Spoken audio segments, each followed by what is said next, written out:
The Multnomah Athletic Club welcomed its members back today. Yeah, the reopening comes less than 2 weeks after a man crashed a car packed with explosives into the Southwest Portland institution.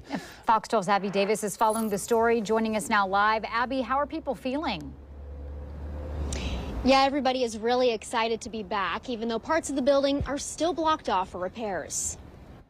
On Wednesday, life returned to normal for Multnomah Athletic Club members as they made their way inside for the first time since May 2nd. Like everybody else, we're very excited to have it open. The popular club in Southwest Portland was forced to close after police say former employee Bruce Whitman drove a car filled with explosives into the building. Where were you when you heard the news? Well, I was at home, and I had received a text from a buddy of mine, and then I saw the information put out by the MAC.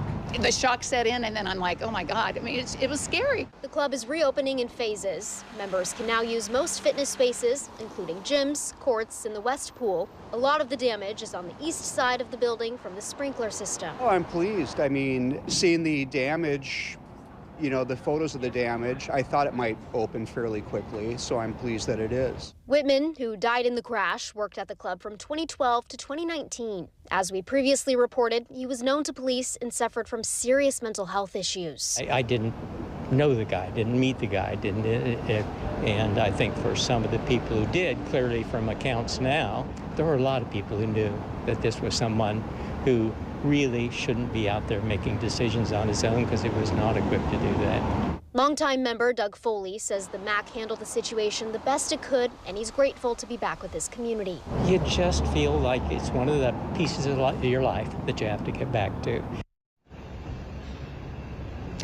In a statement, MAC General Manager Charles Leverton said, "We're incredibly grateful for the extraordinary efforts of our staff, first responders, restoration crews, contractors, and partners who helped make today possible. I'm told the next phase, which includes the sports pub, could reopen as early as next week." Reporting live in Southwest Portland, Abby Davis, Fox 12 Oregon.